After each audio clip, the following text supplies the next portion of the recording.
வணக்கம் சவுக்கு மீடியா நேயர்களே. இன்றைய அரசியல் அரட்டையில் தமிழ்நாட்டில் நடந்த பல்வேறு அரசியல் நிகழ்வுகளையும் சமூகத்தில் நடந்த பல பிரச்சனைகளை பற்றி விவாதிக்க இருக்கிறோம். வாருங்கள் சார். வணக்கம் நிதிஷ். வணக்கம் மாலதி சார். காமராஜர் அவர்கள் தொடர்பான ஒரு விஷயம், திருச்சி சிவா அவர்கள் பேசினது, அவர் சும்மா அவருடைய பிறந்த நாளுக்காக பேசினது. பட் இவ்வளோ பெரிய ரியாக்ஷன் வருமானு தெரியல. அதை தொடர்ந்து ஜோதிமணி அவர்கள் அதுக்கு திமுக காமராஜர் அவர்களை தப்பாக சித்தரிச்சிட்டாங்க அப்படின்னு சொல்லியிருக்காங்க. காமராஜர் அவர்கள் ஏசியை கூட யூஸ் பண்ணுறாங்கன்னு வைங்க, அது ஒரு தப்பா? அதை ஏன் சார் அவங்க இவ்வளோ பெரிய விஷயமா ஆக்குனாங்க? திமுகவின் மலிவான புத்தியை நீங்கள் இதிலிருந்து புரிந்து கொள்ள வேண்டும். நம்ம ஏற்கனவே இதை பற்றி பேசும்போது அந்த காலத்தில் காங்கிரஸுக்கும் திமுகவுக்கும் எதிராக தான் மோதலே, அதிமுக கட்சி அப்போது இல்லை என்று சொல்லியிருக்கிறேன். பேசாத வார்த்தைகள் கிடையாது. காமராஜர் அந்த முரசொலியில் கருணாநிதி போட்ட கார்ட்டூன் எல்லாம் இப்போது சுற்றி கொண்டு இருக்கிறது. ஒரு காமராஜரை கருப்பு பெயிண்ட் அடிச்சிடலாம் ஒரு கார்ட்டூன் வந்திருக்கு. அந்த கார்ட்டூன்களை எல்லாம் வரைந்ததே கருணாநிதி. இப்போது கார்ட்டூனிஸ்ட்னு தனியாக இருக்காங்க. அந்த பீரியடில் அந்த முரசொலியில் அந்த முதல் பக்கத்தில் வந்த கார்ட்டூனை வரைஞ்சதே கருணாநிதி. அவர்களின் வழித்தோன்றர்கள் தானே இந்த திருச்சி சிவா எல்லாம். ஸோ அவங்களோட அந்த ரெண்டு ஆஸ்பெக்ட் அதில் நீங்கள் பார்க்கணும். ஒன்று, காமராஜர் வசதியாக இருப்பதற்காக குளிர்சாதன வசதி செய்து கொடுத்தார் அப்படின்றது ஒரு குற்றச்சாட்டு. இன்னொன்று, சாகும் தருவாயில் கையை பிடிச்சிட்டு தமிழ்நாட்டை நீங்கள் தான் பத்திரமா பார்த்துக்கணும்னு சொன்னார்.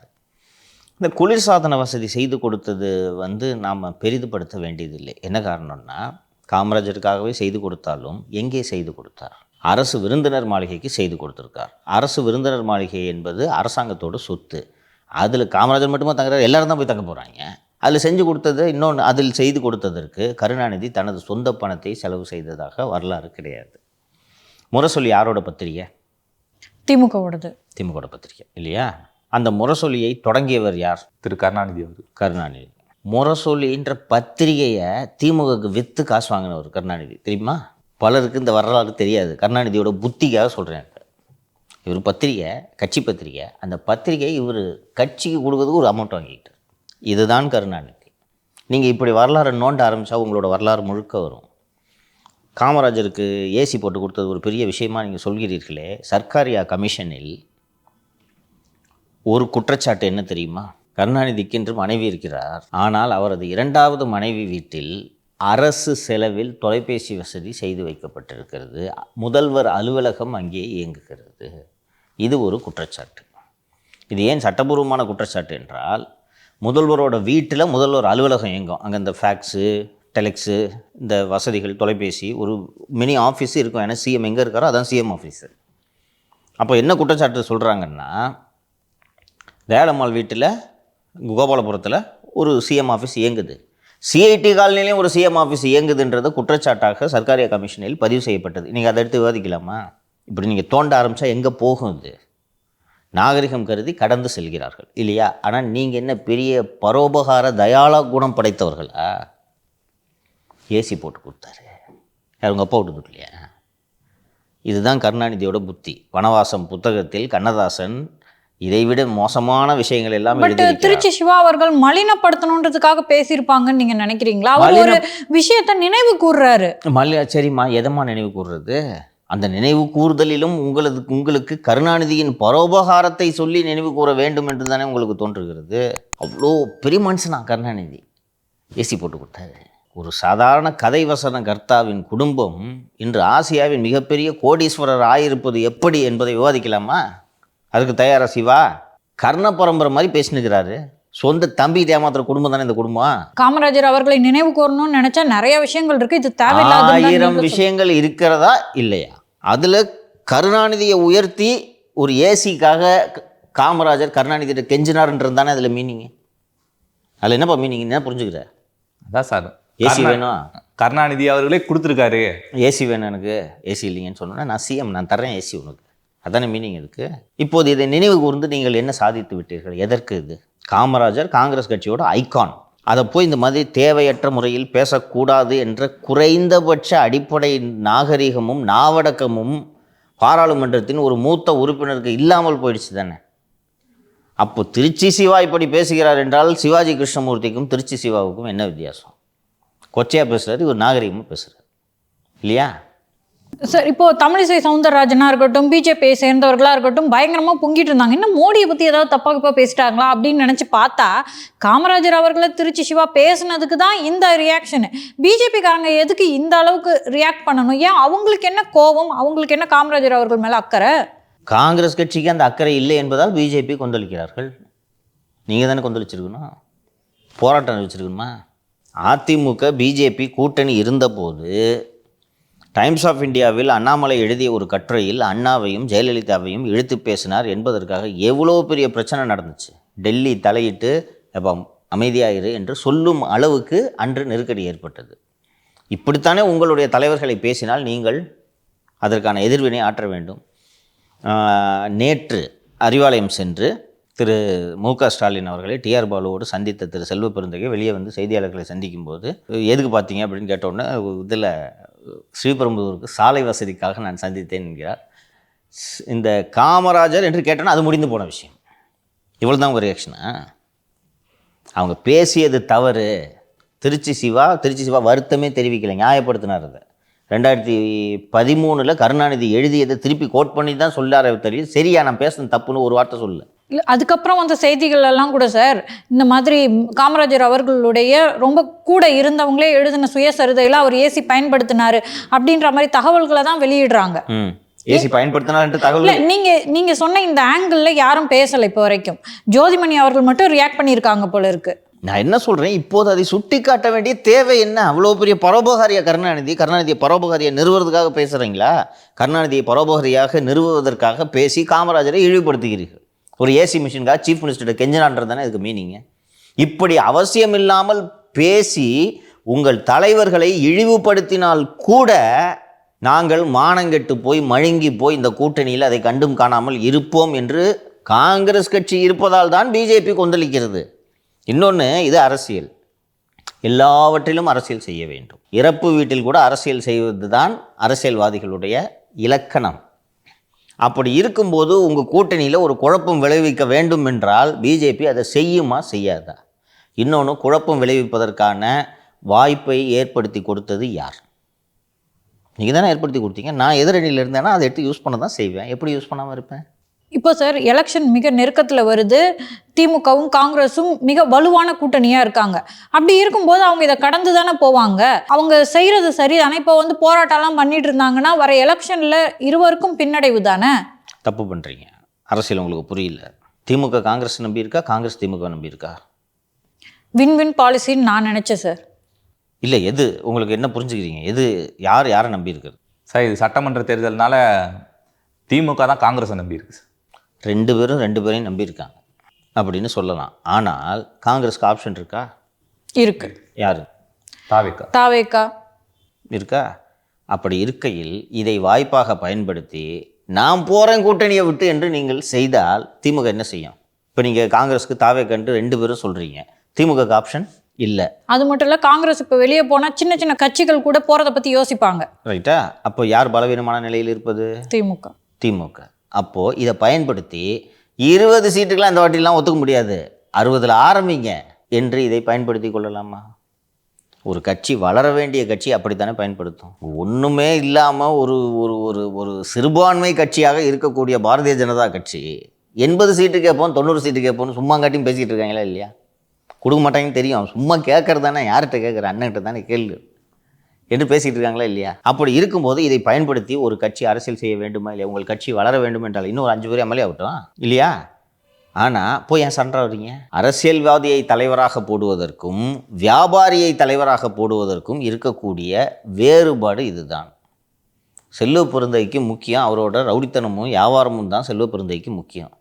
அப்போது திமுகவோடு இருந்தால்தான் ரவுடித்தனமும் செய்ய முடியும், வியாபாரமும் செய்ய முடியும். காமராஜர் பற்றி பேசினா எனக்கு என்ன வந்துச்சு? ஈவி.கே. இளங்கவுண்டர் இருந்தால் விட்டு போகிற அப்படி எப்படி சார் ரியாக்ட் பண்ணியிருப்பாங்க? ஈவி.கே. இளங்கவுண்டர் இருந்தார்னா மன்னிப்பு கேட்க வேண்டும், இல்லை என்றால் வேற மாதிரி விளைவை சந்திக்க நேரிடும் சொல்லியிருப்பார், அடிப்பார். அப்போ வேற வழி இல்லாமல் எனக்கு மன்னிப்பு கேட்கலையா? மன்னிப்பு கேட்கல, சீட்டு அதிகம் கேட்பாங்க, மன்னிப்பு தானே கேட்டு தொலையா? நீ கேட்க மாட்டேன்னு சொல்கிற ஒரு மன்னிப்புக்காக 5 எம்எல்ஏ சீட்டு அதிகம் கொடுக்கணுயா, கேட்டு தொலையா சொல்லுவாங்களா? அப்போது உங்களது குறைந்தபட்சம் காங்கிரஸ் தொண்டர்கள் உற்சாகம் அடைவார்களா? இன்றைக்கி வலுவான கட்சியாக தான் இருக்குது பாரியா, பயந்துச்சு, அவ்வளோ பெரிய கட்சி, ஆளுங்கட்சி இருக்குமா? ஒவ்வொரு விஷயத்திலும் அரசியல் செய்ய வேண்டும் என்று நான் சொல்லிக்கொண்டே இருக்கிறேன்.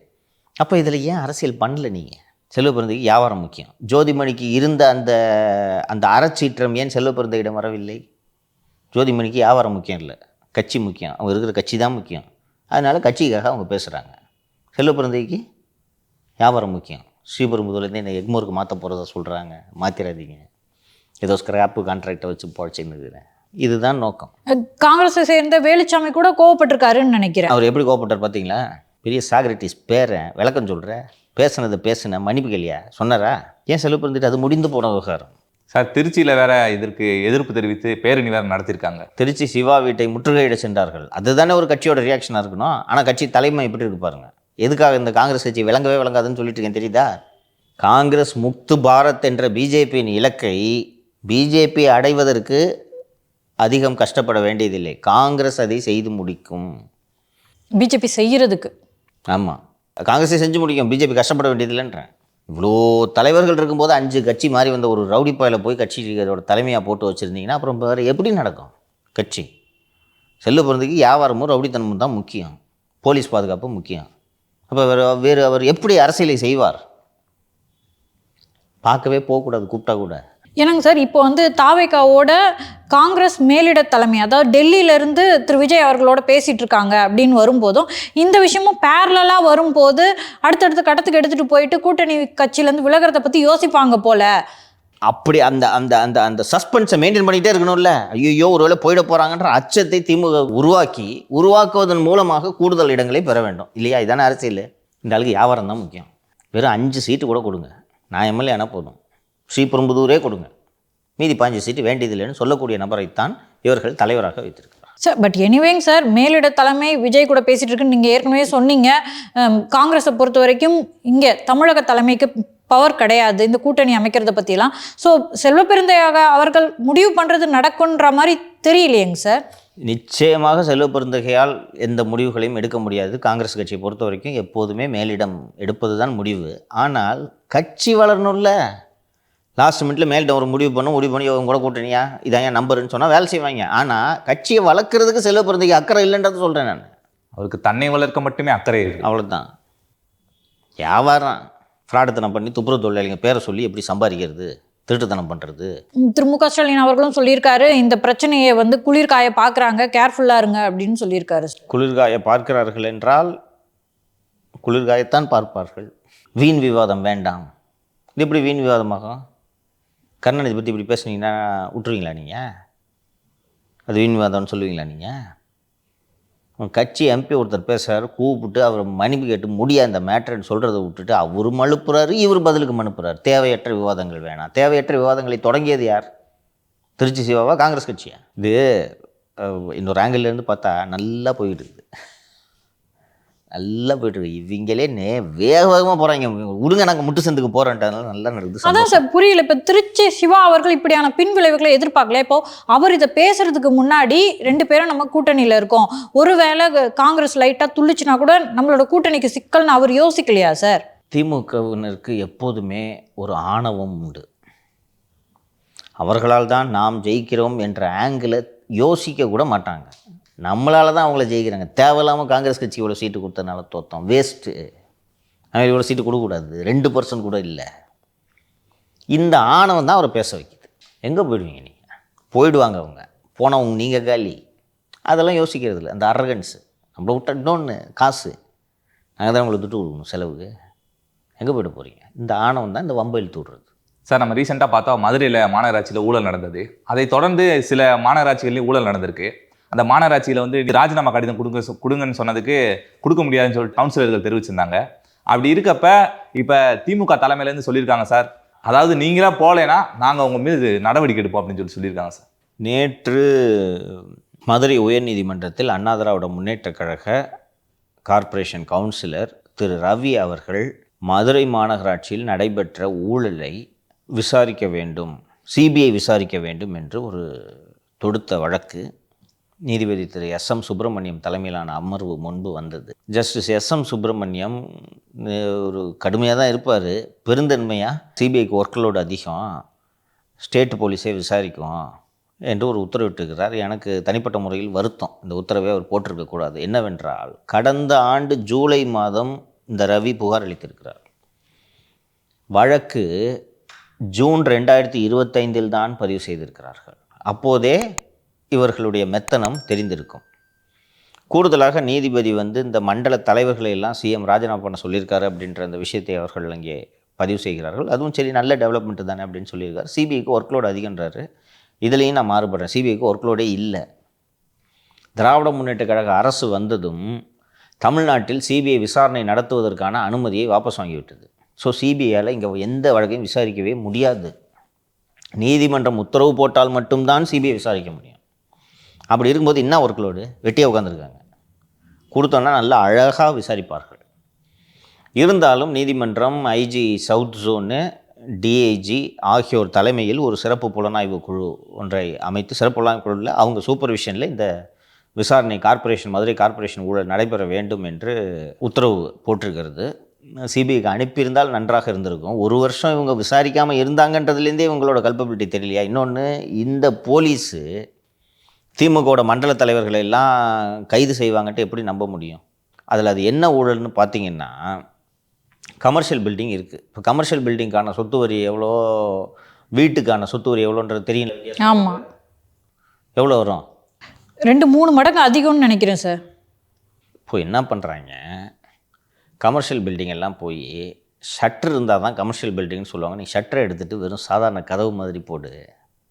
அது ஒரு செமி கமர்ஷியல் பில்டிங், அங்கேயே குடியிருக்கிறாங்க. அப்படி இருந்தால் அதை ரெசிடென்ஷியல் பில்டிங்காக தான் கருதணும் குடியிருப்பதனால் என்று சொல்லி 200 கோடி நஷ்டம் ஏற்படுத்தியிருக்கார்கள் மதுரை மாநகராட்சிக்கு. இது மாதிரி ரொம்ப நூதனமாக அந்த யூசர் நேம், பாஸ்வேர்டு இதெல்லாம் வச்சு தொடர்ந்து சஸ்பெண்ட் பண்ணிகிட்டு இருக்காங்க.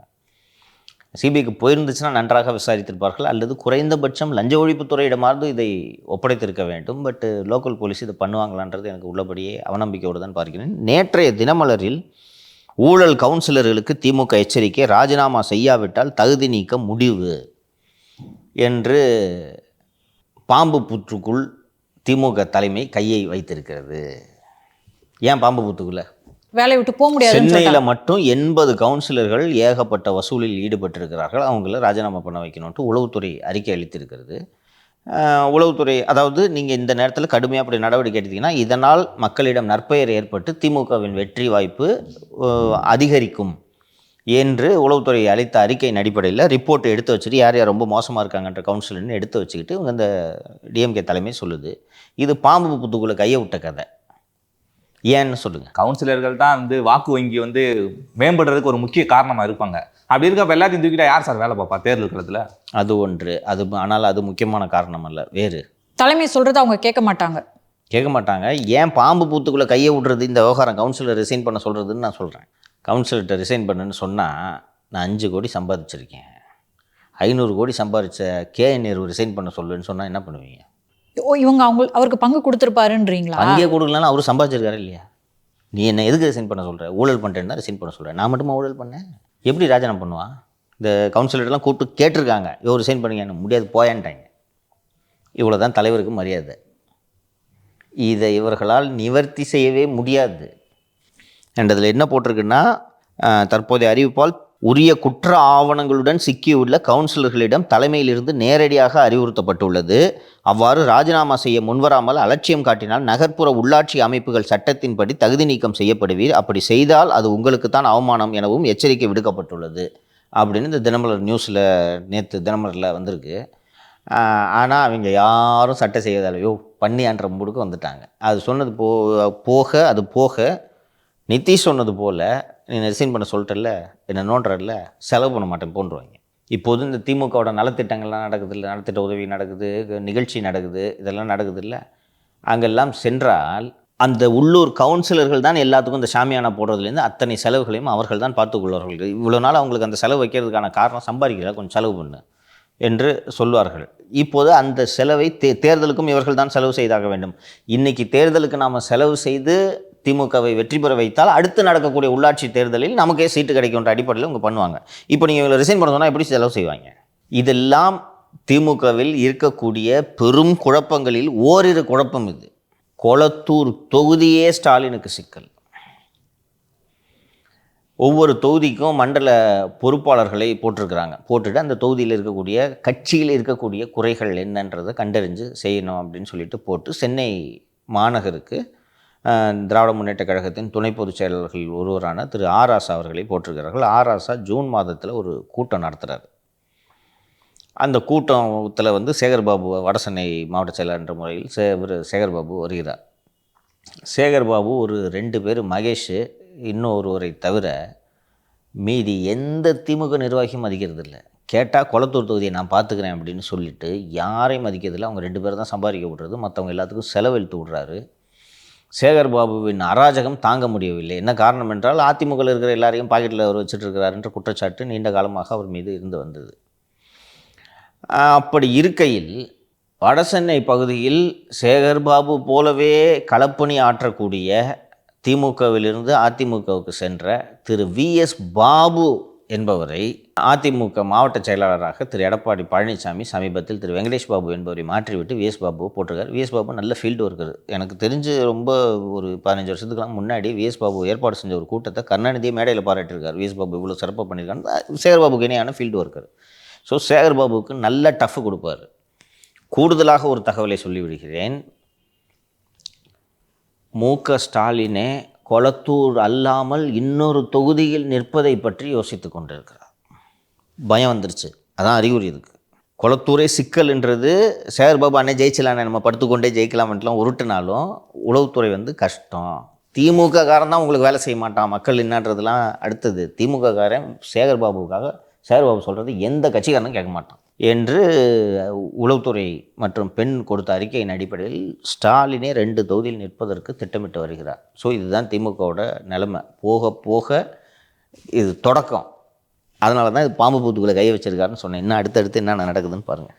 சார் நேற்று பிரச்சாரத்தை அப்போ சொன்னார், ஒரு பெரிய கட்சி எங்களோட கூட்டணிக்கு வரப்போகுது அப்படின்னு சொல்லியிருந்தாரு. அதை தொடர்ந்து ஒரு இன்டர்வியூலேயே வந்துட்டு இது என்டிகே வந்து உங்கள் கூட்டணியில் வரப்போகுது அப்படின்னு சொல்லிட்டு கேட்டதுக்கு வரலாம் வராமையும் போகலாம் அப்படின்னு சொல்லிட்டு ஒரு சூசகமாக வந்து பேசிட்டு போயிட்டார் சார். அது என்ன சார் பின்னணி? அந்த பெரிய கட்சி கூட்டணிக்கு வரப்போகிறது என்பது பற்றி என்னிடம் தகவல் இல்லை. ஆனால் எல்லா கட்சிகளோடும் கூட்டணி பேச்சுவார்த்தை நடைபெற்று கொண்டு இருந்தது என்பது எனக்கு நன்றாகவே தெரியும். அந்த பேச்சுவார்த்தை நடைபெற்ற கட்சிகளில் நாம் தமிழர் கட்சியும் இருக்கிறது, தாவேகாவும் இருக்கிறது. நேற்று டைம்ஸ் ஆஃப் இந்தியாவுக்கு ஒரு பேட்டி அளித்திருக்கிறார். அந்த பேட்டியில் நீங்கள் விஜய் உங்கள் கூட்டணிக்கு வந்தால் பிஜேபியுடனான கூட்டணியை முறித்து கொள்வீர்களா என்று கேட்கும்போது ஊகங்கள் அடிப்படையிலான கேள்விக்கு பதில் சொல்ல முடியாது அப்படின்னு சொல்லியிருக்காரு. பிஜேபி கூட்டணியை முறிக்கும் எண்ணம் அதிமுக தலைமையிடம் இல்லை என்பதை நான் தெளிவாக சொல்லிவிடுகிறேன். நிறைய பேர் பேசிகிட்டு இருக்காங்க, இந்த பிஜேபி பிடிக்காதவர்கள் அவர்கள் விருப்பத்திற்கு ஏற்ப விஜய் இறங்கி வந்துட்டார்னா ஒத்துக்குவார், அவர் பிஜேபி கட்டி விட்டுருவார், அவ்வளோதான். விஜய் அதிமுக என்ற கூட்டணியில் அது போயிடும் அப்படின்ட்டு நிறைய பேர் பேசி கொண்டிருக்கிறார்கள். சில செய்தி சேனல்களையும் சில நியூஸாக வந்துச்சு இது. ஆனால் அது போன்ற எண்ணம் எல்லாம் எதுவும் இல்லை. 26 கூட்டணி பிஜேபி மற்றும் அதிமுக சேர்ந்து சந்திக்கும். இந்த கூட்டணிக்கு விஜய் வருவாரா என்ற பேச்சு தொடக்க காலத்தில் நடைபெற்றது என்பது உண்மை. அப்போது தெள்ளத் தெளிவாக திரு விஜய் அவர்கள் பாரதிய ஜனதா கட்சி இருக்கக்கூடிய கூட்டணியில் நாங்கள் பங்கேற்க மாட்டோம் என்பதை தெளிவுபடுத்திவிட்டார். அதற்கு பிறகுதான் விஜய் முதல்வர் வேட்பாளரை ஏற்றுக்கொள்ளக்கூடிய கட்சிகள் வாங்க அப்படின்னு சொல்லிட்டாரு. இன்றைக்கி நம்ம விருப்பத்துக்காக வேணால் பேசிக்கலாம், விஜய் வர்றாரு, நாம் தமிழர் வர்றாரு அப்படின்ட்டுலாம் பேசிகிட்டு இருக்கலாம். இந்த 2 கூட்டணிகளும் அமைவதற்கான சாத்தியக்கூறுகள் சுத்தமாக சார். ஒருவேளை அமித்ஷா அவர்கள் வந்து எங்களுக்கு ஆட்சியில் பங்கு வேணும் அப்படின்னு சொல்லிட்டு உறுதியாக இருந்தாருன்னா ஒருவேளை அதுக்கு வாய்ப்பு இருக்கா சார்? இது எல்லாமே எப்போ பிரச்சனை ஆகுன்றதை சொல்லிடுறேன். நீங்கள் 2 பேரும் ஆசைக்கு இல்லை கூட்டணி ஆட்சின்ட்டு அமித்ஷா சொல்லிக்கலாம், எடப்பாடி கூட்டணி ஆட்சி இல்லைன்ட்டு சொல்லிக்கலாம். இது எல்லாமே will be decided on results. 120 சீட்டு அதிமுக ஜெயிச்சிச்சின்னு வச்சுக்க, எதுக்கு ஒன்று சேர்க்கணும்? என்ன பண்ணுவேன்?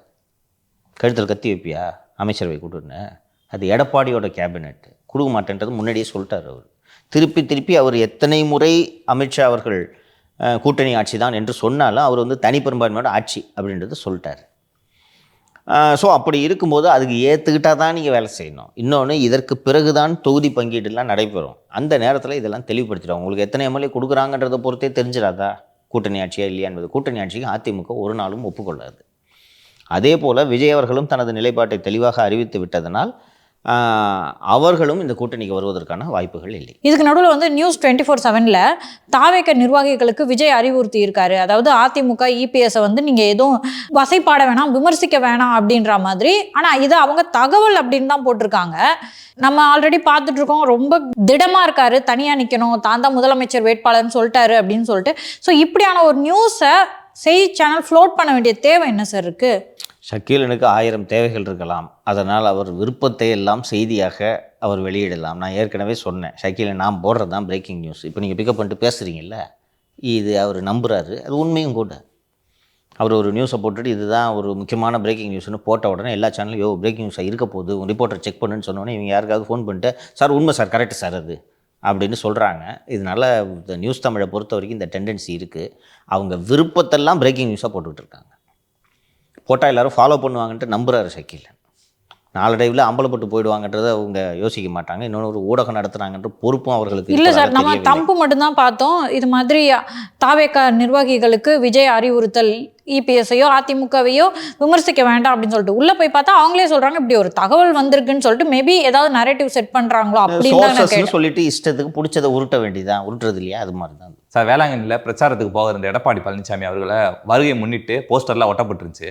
அந்த போஸ்டர்லாம் கிழிச்சிட்டாங்க சார். அது எந்த மாதிரியான ஒரு செயல்பாடு சார் பார்க்குறீங்க? இந்த ராஜாவுக்கு மிஞ்சிய ராஜ விசுவாசம் என்று ஒன்று சொல்லுவார்கள், more loyal than the king himself அப்படின்ட்டு சொல்லுவாங்க. நிச்சயமாக மு.க. ஸ்டாலின் அந்த போஸ்டர்லாம் கீழின்லாம் உத்தரவு போட்டிருக்க மாட்டார், அல்லது உதயநிதி ஸ்டாலின் உத்தரவு போட்டிருக்க மாட்டார். அங்கே லோக்கலில் இருக்கக்கூடிய அந்த காவல்துறை அதிகாரிகள் இது மாதிரி நம்ம எடப்பாடி இந்த மாவட்டத்துக்கு பிரச்சாரத்துக்கு வரும்போது அவருடைய பேனரே இல்லாமல் நம்ம பார்த்துக்கிட்டு நம்ம விசுவாசத்தை காட்டுவோன்ட்டுலாம் பண்ணுறாங்க. திமுக காரங்கன்னு சொல்கிறாங்க சார். என்னது அது கிழிச்சது? கிழிச்ச திமுககாரங்க போலீஸ் பாதுகாப்பு கொடுக்குதா இல்லையா? யோ, நீ கட்சி நடத்துகிறா, அவன் கட்சி நடத்துகிறான், அவங்க தலைவர் வர்றாரு, அதனால் போஸ்ட் ஓட்டுறான், விட்டுட்டு போ, நாளைக்கு வந்து நீ கிழிச்சிக்க இட்டு போலீஸ் தான் தலையிட்டு சொல்லணும். அவன் திமுக கிழிக்கிறானா நீ வேடிக்கை பார்த்தீங்கன்னா அப்புறம் நீ அதிகாரியா? நீங்கள் ஜனநாயக நாட்டில் எல்லாருக்கும் பிரச்சாரம் பண்ணுறது உரிமை இருக்கா இல்லையா? இதெல்லாம் பண்ணுறாங்க. அந்த உள்ளூர் அதிமுக நிர்வாகிகள் இதையெல்லாம் பார்த்து கொண்டு தான் இருப்பார்கள். நாளைக்கு ஆட்சி மாற்றம் ஏற்பட்டால் இதற்கெல்லாம் துணை போகக்கூடிய காவல்துறை அதிகாரிகள் என்ன கதிக்கு ஆளாவார்கள் என்பதை அவர்கள் யோசித்து பார்க்க வேண்டும். சும்மா விடமாட்டாங்க. நான் சீரியஸாக சொல்கிறேன், எடப்பாடியை பற்றி தெரிஞ்சுட்டு சொல்கிறேன், விடமாட்டார். ஏன்னா இந்த 4.5 வருஷத்தில் இவங்க ஆடின ஆட்டம் என்னன்றது எல்லாரும் பார்த்துருக்காங்க, அவரும் பார்த்துட்டு இருக்காரு. அதிகாரிகளோட ஆட்டம் தான் இதில் ரொம்ப. ஏன்னா சிஎம் ஆட்சியே பண்ணலன்றது எல்லாருக்கும் தெரியும், அவருக்கும் தெரியும். அவரும் பலமுறை பொம்மை முதல்வர்ன்றதெல்லாம் சொல்லிட்டாரு, பார்த்துருப்போம் நம்ம. அதனால் இந்த மாதிரிலாம் பண்ணுறவங்க இதற்கான விளைவுகளை, கடுமையான விளைவுகளை சந்திக்க நேரிடும். ஏற்கனவே வந்து இந்த 4 ஐஏஎஸ் அதிகாரிகளை பிரச்சாரத்துக்கு போட்டாங்களே, இவங்க ஸ்போக்ஸ் பர்சனாக போட்டாங்களே, அதுக்கு என்ன எவ்வளோ ஹார்டாக ரியாக்ட் பண்ணார் பார்த்தீங்களா? அதே மாதிரி தான் இதுலேயும் நடவடிக்கை எடுப்பார். அதிகாரிகள் கவனமாக இருந்துக்கணும், இல்லைன்னா கெரியரே தொலைச்சிடுவாங்க. இதுவும் வந்து பார்த்திங்கன்னா அதிமுக சம்மந்தமானது தான். நான் வந்து எந்தவித நிபந்தனையும் இன்றி அதிமுகவில் சேர்றதுக்கு தயார் அப்படின்னு சொல்லிட்டு திரு ஓபிஎஸ் சொன்னார்.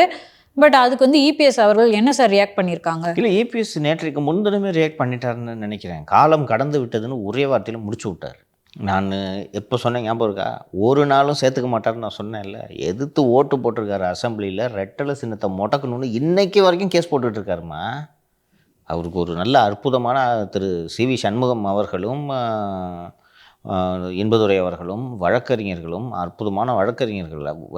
ஒரு வழக்கறிஞர்கிட்ட பேசிகிட்டு இருந்தேன், இந்த ரெட்டலை கேஸை பார்க்குற ஒரு வழக்கறிஞர்கிட்ட பேசிகிட்டு இருந்தேன். சார், இந்த வழக்கால் நான் கற்றுக்கிட்டது அவ்வளோ விஷயங்கள் இருக்குது. டெல்லியில் இருக்கக்கூடிய கீழமை நீதிமன்றத்திற்கு கூட நான் சென்று விட்டு வந்திருக்கிறேன். நான் போகாத நீதிமன்றமே இந்த வழக்குக்காக அதிமுக கட்சி மற்றும் இரட்டை இலை சம்மந்தமாக நான் போகாத நீதிமன்றமே இல்லை என்கிறானா? அப்போ எவ்வளோ கேஸு போட்டிருப்பாரு. இது எல்லாத்தையும் பண்ணிவிட்டு நிபந்தனை இல்லாமல் சேர்றேன்னா லூஸ் ஆகுது. அதுதான் ஒரே வரியில் முடிச்சார் பாருங்கள், காலம் கடந்து விட்டது.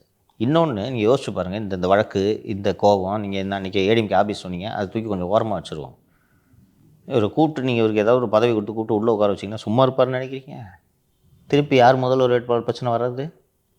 மறுபடியும் போஸ்ட் வருங்கால முதல்வரே அப்படின்னு சொல்லி வேணுங்கன்னு காசு கொடுத்து பண்ணுவார். சும்மா இந்த ஊமை குசும்லாம் நல்லா பண்ணிட்டு இது அவசியமா எடப்பாடிக்கு? இன்றைக்கி நீ இல்லாமல் இன்றைக்கி கட்சியை தூக்கி என் கண்ட்ரோலுக்கு வந்துருச்சு பார்ட்டி. எதுக்கு நீ சீட்டு வேணும்னா போய் பிஜேபி போய் கேட்டு வாங்கிக்க, அவ்வளோதான். அதனால் அதில் தெளிவாக இருக்கார் அவர். அதுக்கு ஒத்துக்குவாரா சார் அவர்? எல்லாம் கூச்ச நாச்சமே இல்லைப்பா. தாமரசனத்தில் நிற்கிறாரா இல்லைன்னு பாரு சார். நம்ம பார்த்தோம் திமுகவில் கிட்டத்தட்ட ஒரு 14 நாட்களில் 1 கோடிக்கு மேலே உறுப்பினர்கள் சேர்க்கை வந்து நடந்து முடிஞ்சிருக்கதா சொல்லியிருந்தாங்க. இப்போ அதில் தோய்வு ஏற்பட்டிருக்கதா செய்தி வந்திருக்கு சார். தொய்வு ஏற்படத்தான் செய்யும். இவர் என்னென்னா சிஎம் வந்து இந்த காணொலி காட்சி வாயிலாக மாவட்ட செயலாளர் கூட்டத்தை நடத்தும்போது 30 நாட்களுக்குள் 2.5 கோடி பேரை சேர்க்க வேண்டும் என்று சொல்லியிருக்கிறார். கடந்த தேர்தலில் திமுக பெற்ற மொத்த வாக்குகளின் எண்ணிக்கையே 1,74,00,000. திமுக, காங்கிரஸ், சிபிஐ, சிபிஎம், விடுதலை சிறுத்தைகள், முஸ்லீம் லீகு இவை எல்லாவற்றையும் சேர்த்தால் 2,10,00,000. 2,09,82,000 வச்சுக்கோங்க.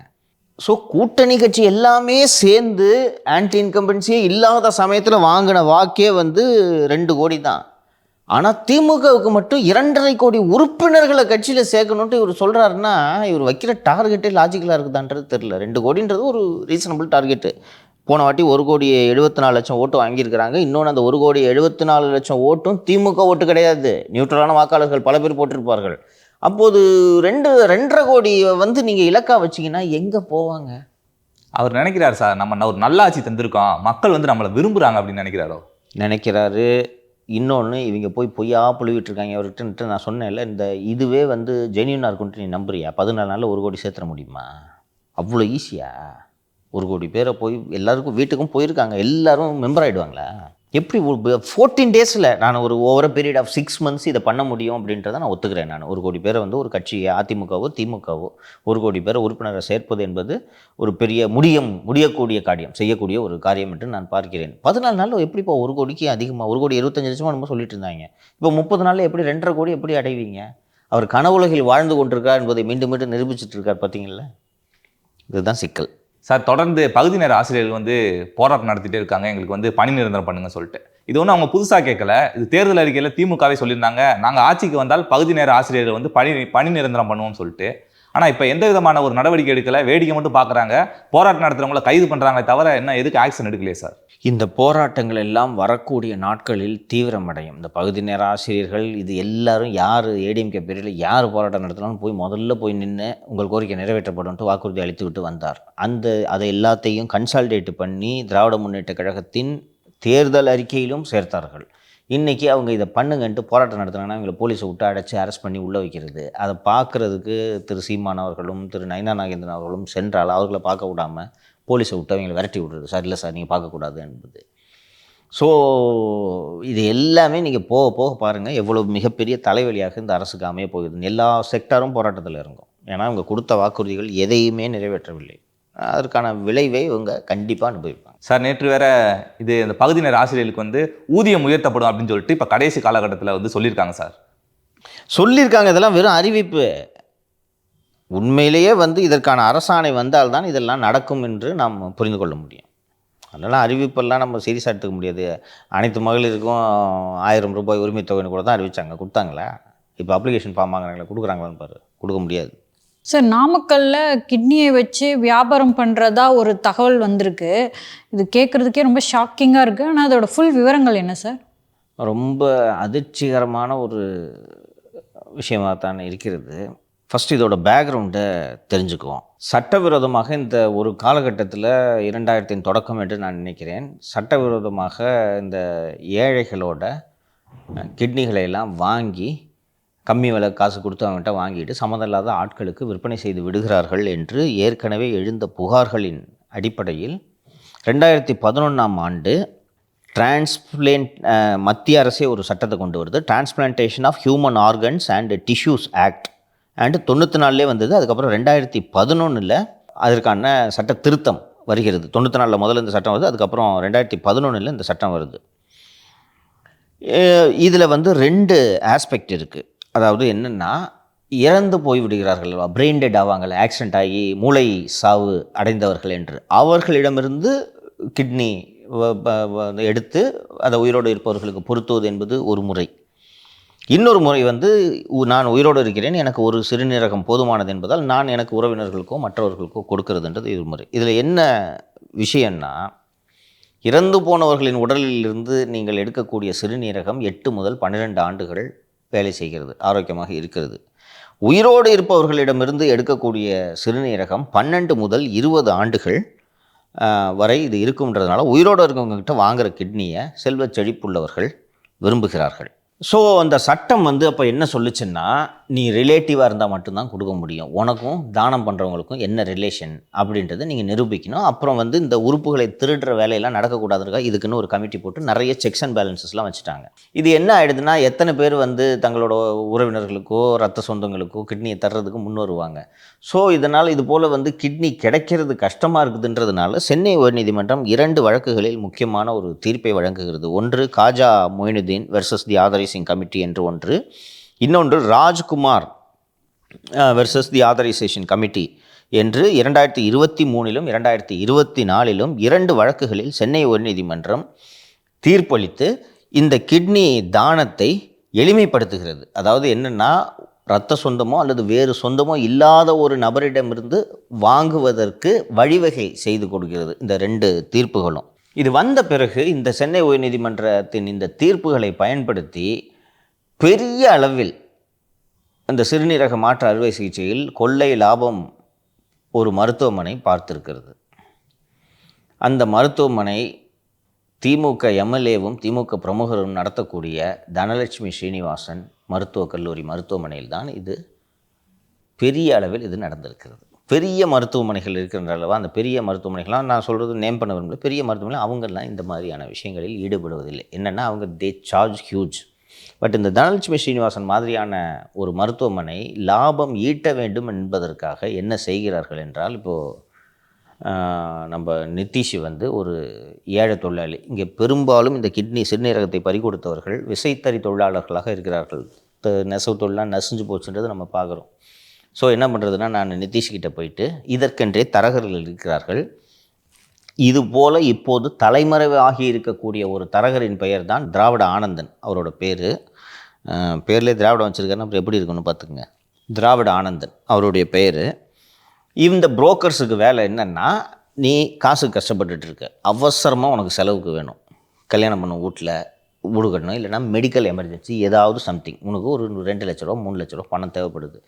அந்த ரொம்ப ஏழைங்களுக்கு இந்த 2 லட்ச ரூபா 3 லட்ச ரூபான்றது பெரிய தொகை, அநியாயத்துக்கு வட்டி கொடுப்பாங்க. அப்போ போய் உங்ககிட்ட வந்து நான் தான் திராவிட ஆனந்தன்னா உன்கிட்ட வந்து பேசுவேன். இப்போ ஒன்றும் பிரச்சனை இல்லை, கிட்னி மட்டும் கொடுத்துரு, ஒரு பேஷண்ட்டை வந்துருக்குறாங்க.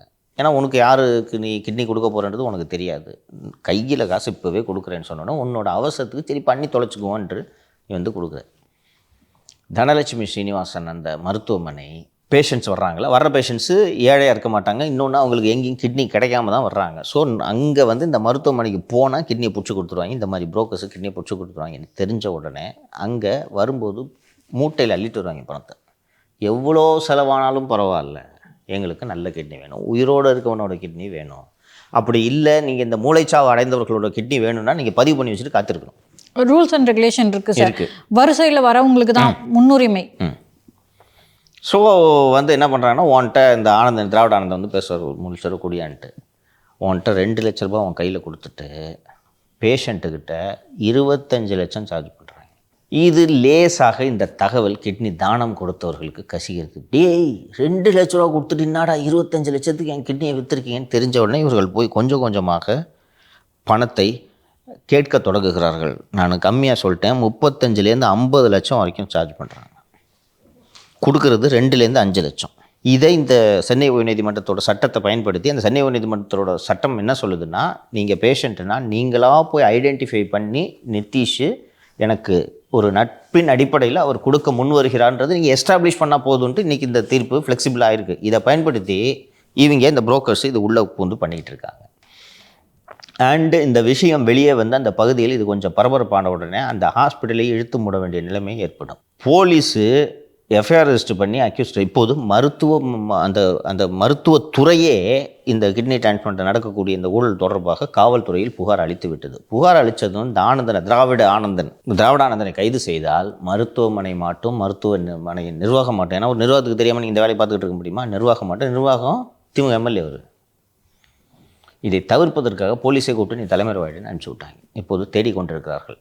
இது பின்னாடி விசாரித்து பார்த்தா இது ஒரு சர்வதேச ஊழல்ன்றாங்க.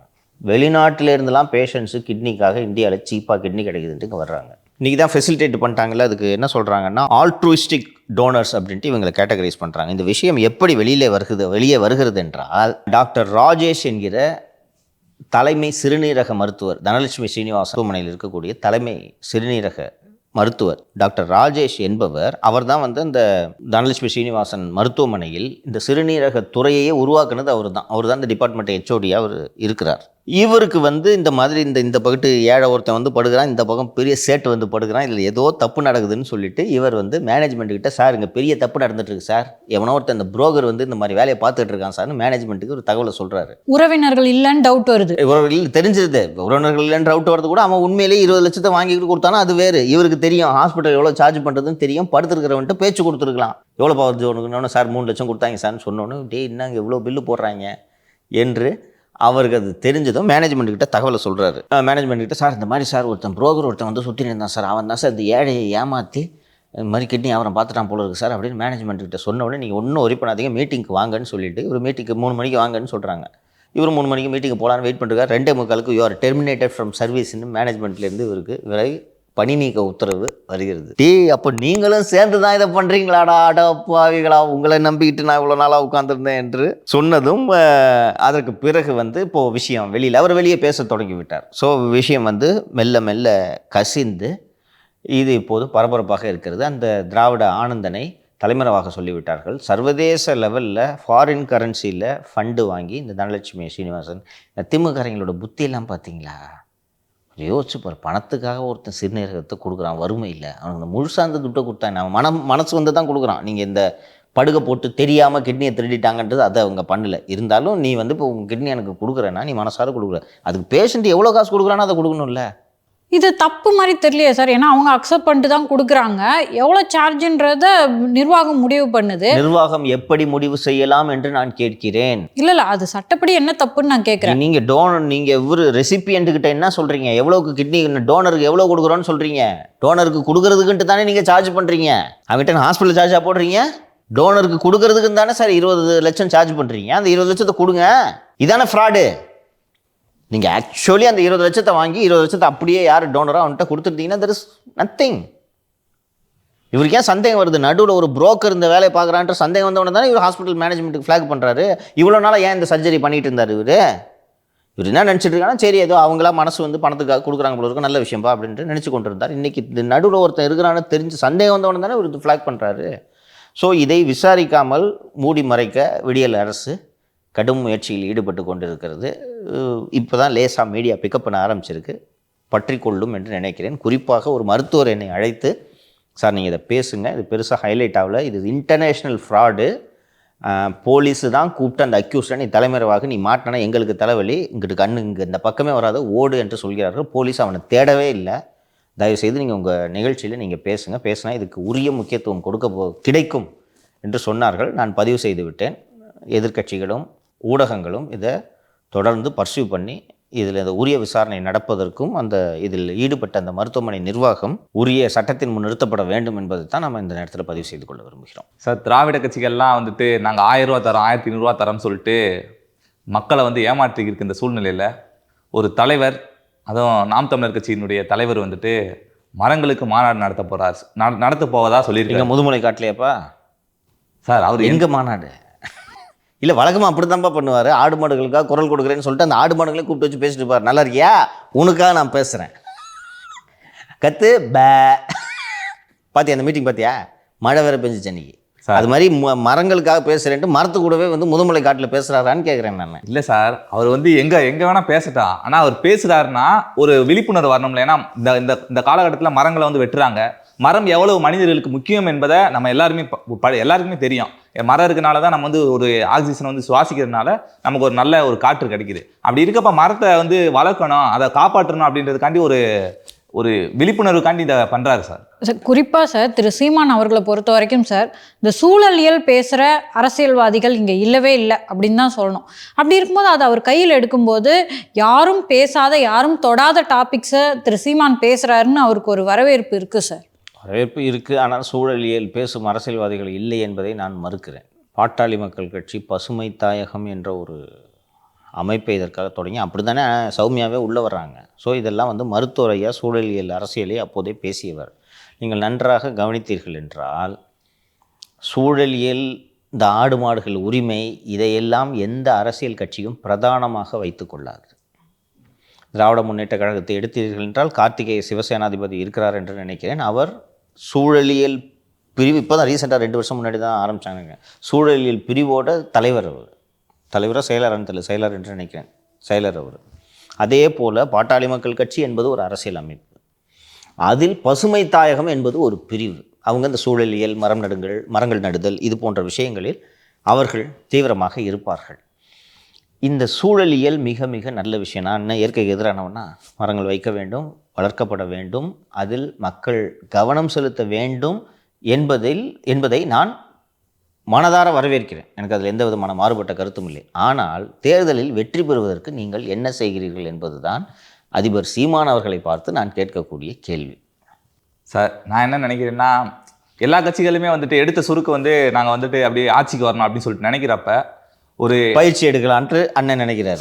அப்படி சொல்லல சார், ஒரு அடித்தளம்ன்றத ஒரு அடித்தளம், ஏன்னா பேஸ்மெண்ட் போட்டால் தான் மேலே கட்டடம் நல்லா நிற்கும். அப்படி இருக்கிறப்ப ஒரு பேஸ்மெண்ட் வந்து இப்போதைக்கு போட்டு இருக்காரோ அப்படின்னு நினைக்கிறேன் சார். ஏன்னா இல்லை, அவர் எடுத்திருக்கதே ஒரு மொழி ரீதியான ஒரு அரசியல். இந்த மொழி ரீதியான அரசியல் பல மாநிலங்களில் ஆட்சி மாற்றத்தை உண்டாக்கியிருக்கு. அது இந்த காலத்தில் எடுபடலைனாலும் கூட வருங்காலத்தில் மிகப்பெரிய ஒரு ஆட்சி மாற்றத்தை ஏற்படுத்துறதுக்கு வழிவகுக்கும் சார். கரெக்டு. இப்போது ஒரு கட்டிடம் கட்ட வேண்டும் என்றால் அடித்தளம் போட வேண்டும் என்பது முக்கியம். 15 வருஷமாப்பா அடித்தளமே போட்டுன்னு இருப்ப. இப்போ சார் நீங்கள் என்ன சொல்ல வரீங்க? பரவாயில்ல சொல்லுங்க. இல்லை சார், இப்போ மேய்ச்சல் பெரிய அடித்தளமாக இருக்குது சார். மேய்ச்சல் நிலங்கள் குறையுது அப்படின்னு பேசுறாரு. அவர் அது மட்டுமே பேசுற ஒரு அரசியல்வாதி கிடையாது. பகுதி நேர ஆசிரியர்களை போய் பாக்குறாரு, எல்லாமே பண்றாருமா. ஜெயிக்கிறதுக்கு என்னமா வழி பண்ணிட்டு இருக்கீங்க? அதுதான் சார், இருங்க சார், அதுதான் சார் நான் சொல்ல வரேன். என்னன்னா, அவர் வந்து என்ன சொல்வார்னா, திராவிட கட்சிகளே வேணாம் அப்படின்னு சொல்லுவார். ஆனாலும் பார்த்தீங்கன்னா திரு இபிஎஸ் அவர்கள் என்னோட சித்தப்பாம்பார். அதிமுக மேலே ஒரு சாஃப்ட் டோன் எடுப்பார். திமுகவை அவர் இது வரைக்கும் பயங்கரமாக விமர்சனம் பண்ணியிருக்காரு. அதுக்கு என்ன காரணம்னு நினைக்கிறீங்க சார்? அவர் நேரத்திற்கு ஏற்றாற் போல் சாஃப்ட் டோன் டிசைனாக எடுப்பார். அதை நீங்கள் சீரியஸாக எடுத்துக்கொள்ள வேண்டாம். பயிற்சி எடுப்பதற்காக மட்டுமே கட்சி நடத்துபவர். திராவிட கட்சிகளை எதிர்க்கிறேன் என்றால் அவர் இந்த ஜென்மத்தில் வெற்றி பெறுவதற்கான வாய்ப்பு என்பது இல்லை. பல முறை தெளிவாக சொல்லியிருக்கேன். சீமான் வந்து இன்றைக்கி 8%, இது இந்த தேர்தலில் 10% ஆகலாம், 12% ஆகலாம், 15% கூட ஆகலாம். வெல்ல முடியுமா? வெல்ல முடியாது அப்படின்றது உறுதிதான் சார். யாராலுமே இங்கே இருக்க யாராலுமே மறுக்க முடியாது.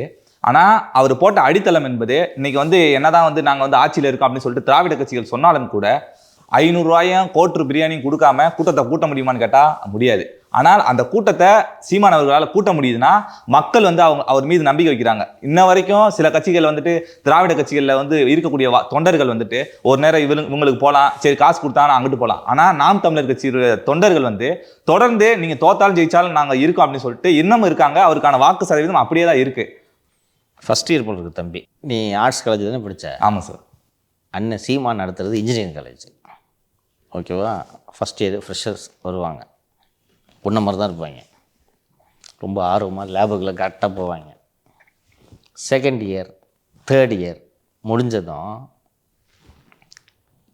ஃபைனல் இயரில் அடடா 4 வருஷத்தை வேஸ்ட் பண்ணிட்டோமேடான்னு புரிஞ்சுக்கிட்டு கேம்பஸில் பிளேஸ்மெண்ட் கிடைக்குதான்னு பார்த்துக்கிட்டு வேறு ஏதாவது கட்சிக்கு பயிற்சி, இந்த 4 வருஷம் பயிற்சி முடிச்சுக்கிட்டு போயிட்டே இருப்பாங்க. இந்த ஃபஸ்ட் இயரில் இருக்கிறவங்களுக்கு இன்ஜினியரிங் படிப்பு தான் சிறந்த படிப்பு என்று நம்பிக்கொண்டிருப்பார்கள். ஃபைனல் இயர் போகும்போது தான் ஜொமேட்டோ ஓட்ட போகிறோம் அப்படின்றது பின்னால் தான் தெரியும். புரிகிறதா? சொல்கிறத கேளுப்பா. 3 பில்டர் இருக்காங்க, சரியா? மொத்தம் 3 பில்டரு. ஒரு பில்டரு கட்டி 10 மாதத்தில் டெலிவரின்னு சொல்லி டெலிவரி பண்ணிட்டார். 2வது பில்டரு 14 மாதம் ஆகும் நான் டெலிவரி கொடுக்குறதுன்னு 14 மாதம் முடிச்சுட்டு கையில் சாவியை கொடுத்துட்டாரு. இந்த 3வது பில்டரு நான் ஃபவுண்டேஷன் மட்டும்தான் போடுவேன், நான் போட்டுக்கிட்டே இருப்பேன், நீ துட்டை கொடுன்னு யார்கிட்ட வீடு வாங்குவேன்? சார், அது நீங்கள் சொல்கிறது வந்து கரெக்டு தான். ஆனால் கட்டிடங்களுக்கு அது பொருந்து சார். நம்ம ஒரு அரசியல் இப்போ தானே நீ அடித்தல என்ன சார்? அது ரைட்டு தான் சார். இதெல்லாம் ரொம்ப உணர்வோடு பேசினா அப்படி தான் இருக்கும். கொஞ்சம் யோசிச்சு பாருங்கள். தேர்தலில் போட்டி போடுறது எதுக்கு? ஜெயிக்கிறது. அவ்வளோதான்.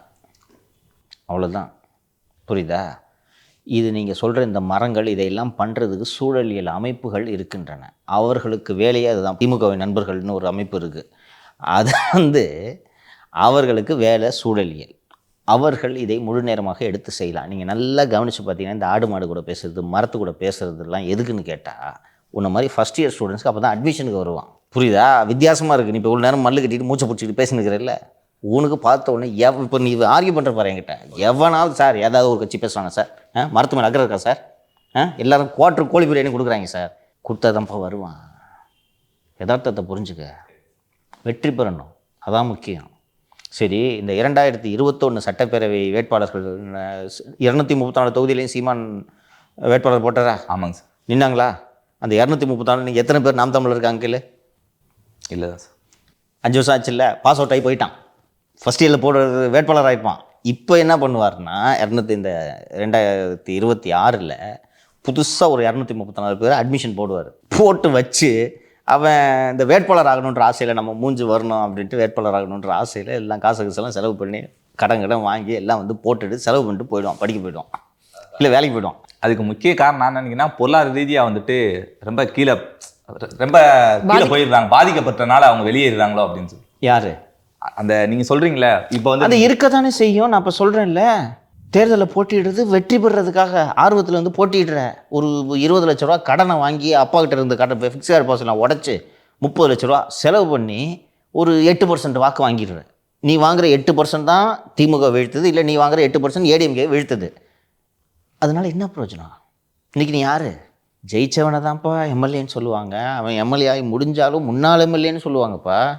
2021 வேட்பாளருங்க இவருன்றது பெருமையா? இன்றைக்கி அந்த போட்டியிட்ட பசங்க எல்லாம் சின்ன பசங்க தான் நினைக்கிறேன் இல்லையா? யாராவது ஒருத்தரை இன்றைக்கி நினைவு வச்சுக்க முடியுதா உனக்கு? காளியம்மல் இருக்காங்களா? புரியுதா? அதனால் அண்ணன் வந்து பொறியியல் கல்லூரி நடத்தி கொண்டு இருக்கிறார், ஒரு நல்ல பொறியியல் கல்லூரி. பேட்சாக வந்துட்டு இருப்பாங்க. இன்னொன்று, இப்போ இந்த ஃபஸ்ட் இயர் அட்மிஷன் போடுறதுக்கு பசங்க வந்து ஒன்று கல்லூரியை நம்பி சேரணும்ல, அதுக்கு தான் இந்த ஆடு மாடு. அங்கேருந்து இப்போ பார்க்கும்போதே எவனாவது, இப்போ நீங்கள் சொன்ன பார்த்தியா சார் குவார்டர் கோழி பிரியாணி சார், எவனாவது மரத்தை பற்றி யோசிக்கிறானா சார்? நீ சொன்னல, இதுக்கு தான். அப்போ தான் இந்த காலேஜ் நல்ல காலேஜ்ப்பா அப்படின்ட்டு வந்து பயிற்சி எடுத்துகிட்டு வெளில போயிடும். சரி, இருந்தாலும் அவர் நடத்துறதுல ஒரு நியாயம் இருக்குல்ல சார்? நியாயம் இருக்குன்னு தான்ப்பா நானும் சொல்கிறேன். அது ஜெயிக்கிறதுக்கு உதவாதுன்ற. அது உண்மைதான் சார், அதை நான் ஏற்றுக்கிறேன் சார். அவ்வளோதான். அரசியல் இங்கே ஜெயிக்கிறவனுக்கு தான் இங்கே மரியாதை. நான் ஓட்டு போடுறது ஜெயிச்சு சட்டப்பேரவைக்கு போய் என் பிரச்சனையை பேசணும். ரோட்டில் பேசுறதுக்குல, ரோட்டில் பேசுறதுக்கு ஏகப்பட்ட அமைப்புகள் இருக்கின்றன. இவ்வளவு கொள்கையை பேசக்கூடிய அண்ணன் திருமாவளவன் அவர்கள் ஏன் இவ்வளவு சமரசங்கள் செய்து கொண்டிருக்கிறார்? திராவிட முன்னேற்ற கழகம் தலித் விரோத அரசு என்பது அவருக்கு தெரியாதா? நாட்டெலாம் சண்டை போட்டிருக்கேன் நான், மாறி மாறி கூட்டணி வைக்கிறீங்கன்னு. அதிகாரம் வேண்டும் எங்களுக்கு. இந்த நிலம் என்கிட்ட சிக்குச்சுன்னு சொல்லிட்டு இருக்காரு ஃபவுண்டேஷன் போடுறதுக்கு. எப்போ சிக்குன்னு நினச்சினுக்கிற நீ? ஓகேவா? நல்ல கொள்கைகள், நல்ல தலைவர், யாருக்கு பிரச்சனை என்றாலும் குரல் கொடுப்பார். எனக்கு சீமான்கிட்ட பிடிச்சதை தான், யாருக்கு பிரச்சனைனாலும் குரல் கொடுப்பார், அங்கே போய் நிற்பார். ஜெய் கௌதமா நான் கேட்குறேன், நல்ல தலைவர். அதனால தான் ஜெயிக்கிறதுக்கும் அவர் நல்ல ஸ்ட்ராட்டஜியை ஒன்று உருவாக்கி ஜெயிக்கவும் செய்யணும்னு நான் விரும்புகிறேன். ஒரு கட்சி 2 கட்சியில் ஒரு கட்சி அழியணும் தம்பி, சிம்பிளாக சொல்கிறேன்ப்பா. திமுக அதிமுக இந்த 2 கட்சியில் ஒன்று அழிஞ்சு போகணும் காலியாக. அந்த காலத்தில் இந்த சுதந்திரா கட்சிலாம் ஒரு கட்சி இருந்துச்சு, அந்த மாதிரி கட்சி, அது மாதிரி இப்படி ஒரு கட்சி இருந்துச்சுன்ற மாதிரி அழிஞ்சாதான் அந்த ஓட்டை தானே எடுக்க முடியும். இன்றைக்கி நீ வச்சிருக்கிற ஓட்டையும் எடுக்கிறதுக்கு புதுசாக ஒருத்தர் வந்திருக்காரு. யார்? விஜய். அப்புறம் நடக்கிறத பேசுவோமே. கொள்கை சார்ந்து நானும் வந்து உன்னை போல் வந்து 16 வயதில் கம்யூனிஸ்ட் கட்சியில் சேர்ந்தேன். இதோ வரப்போகிறது யுக புரட்சி, இன்னும் 5 ஆண்டுகளில் டெல்லி செங்கோட்டையிலே செங்கொடி பறக்கப் போகிறது, பாட்டாளி வர்க்க சர்வாதிகாரம் நிறுவப்பட போகிறதுன்னு நம்பின்னு இருந்தேன். நான் அந்த 16 வயசுல அந்த கம்யூனிஸ்ட் தேசா படிச்சுக்கிட்டேன், ஃபிடல் காஸ்ட்ரோ வரல. இப்போ அது கொஞ்சம் மாறி இன்னைக்கு உங்களுக்கு இந்த நாம் தமிழ்னு ஒரு அமைப்பு இருக்குது, அன்னைக்கு எங்களுக்கு இதெல்லாம் இல்லை. அதனால் நான் கம்யூனிசம் பயின்றேன், ரைட்டா? அப்புறம் ஒரு 5 வருஷம் கழிச்சுலாம் ஆஹா என்பது அப்போது தான் பின்னால் புரிந்தது. எனக்கு இன்றைக்கி தேர்தல் அரசியல் என்றால் என்ன என்பது எனக்கு புரிந்து விட்டது. தேர்தல் அரசியலுக்கான விதிகளோடு நீங்கள் விளையாட வேண்டும். சீமான் அந்த விதிகளோடு விளையாடவில்லை. பரவாயில்ல, இன்னும் நான் 50 வருஷம் காத்திருக்கேன், 50 வருஷத்துக்கு பிறகு நிலம் சிக்கணும், நீ பொறுமையாக நிலத்தை வாங்கிக்க, நான் எந்த பில்டர் கட்டி கொடுக்குறானோ அவன்கிட்ட வாங்கிக்கிறேன், நீ ஃபவுண்டேஷன் மட்டும் போட்டுங்க, அவ்வளோதான். அதுதான் சார் நானும் நினைக்கிறேன். இப்போ என்னதான் ஒரு திராவிட கட்சிகள் மேலே விமர்சனம் பண்ணாலும் திமுகவை வெறுக்கிற அளவுக்கு அதிமுகவை வெறுக்க மாட்டார். எங்கள் சித்தப்பா இபிஎஸ் அப்படிம்பாரு, அவங்க அதிமுக மேலே ஒரு சாஃப்ட் டோன் எடுப்பார். அப்படி இருக்கும்போது அவர் அதிமுகவோட கூட்டணி வச்சு ஒரு நல்ல ஸ்ட்ராட்டஜி, இல்லை அதுவே கூட தேவையில்ல, நல்ல ஸ்ட்ராட்டஜியை வச்சு அவர் வந்து வின் பண்ணுறதுக்கான வேலைகளை பார்க்கலாம் அப்படின்றது என்னுடைய ஆசை. அதில் ஒரு சிக்கல் இருக்குமா? அதில் ஒரு சிக்கல் இருக்குது. அவருடைய தத்துவம் திராவிட எதிர்ப்பு. இப்போது சீமானுக்கு விழும் 8% வாக்குகள் திராவிட எதிர்ப்பு வாக்குகள். இப்போது தம்பிய மாதிரி தமிழ் தேசிய அரசியல் வாக்குகள், தமிழ் தேசிய அரசியலை விரும்புவோர், தமிழ் தேசிய சித்தாந்தங்களை விரும்புவோர், திராவிட அரசியலை, திராவிட கட்சிகளை பிடிக்காதவர்கள் தான் சீமானுக்கு வாக்களித்து கொண்டிருக்கிறார்கள். அவர்களுக்கு வேறு வழி இல்லை. ஸோ திராவிடத்திற்கு நான் தான் மாற்று, தமிழ் தேசியமே மாற்று என்பவர்கள் இங்கே வாக்களிக்கிறார்கள். நீங்கள் கூட்டணி வச்ச உடனே நீங்கள் அந்த திராவிடத்தை ஏற்றுக்கிறீங்கன்னா போயிடுது இல்லை, வாக்கு சதவீதம் அப்படியே போயிடும். அப்போ ஒரு குறிப்பிட்ட தொகுதியை வந்து ஒரு 20 தொகுதியில நிக்கிறோம், ஒரு 10 எம்எல்ஏக்கள் வெல்றோம், அதுவாது பண்ணும்ல. அப்படி இது நல்ல நீ சொன்னீங்களே, திஸ் வில் ஒர்க். இங்கே பார்ப்பா, என்கிட்ட துட்டு இல்லை, ஏன்னா சின்ன கட்சி, எங்களால் இதெல்லாம் பண்ண முடியாது. அதனால் நாங்கள் 10 தொகுதி தம்பிகள், இந்த 10 தொகுதியில் 2022 2026 தேர்தலுக்காக 2022 வேலை செய்வாங்கன்னா நீங்கள் சொல்கிறது சாத்தியம். புரியுதா? தொடர்ந்து அந்த தொகுதியில் 10 தொகுதியை குறி வச்சு இங்கே வந்து என்ன பிரச்சனைனாலும் நான் தமிழர் தம்பிகள் நமக்கு உதவி செய்வார்கள் என்று அந்த 10 தொகுதியை குறி வச்சு நீங்கள் வேலை செய்தீங்கன்னா இது சாத்தியம்.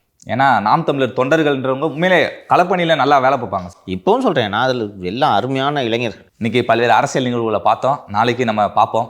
நன்றி. நன்றி. நன்றி சார்.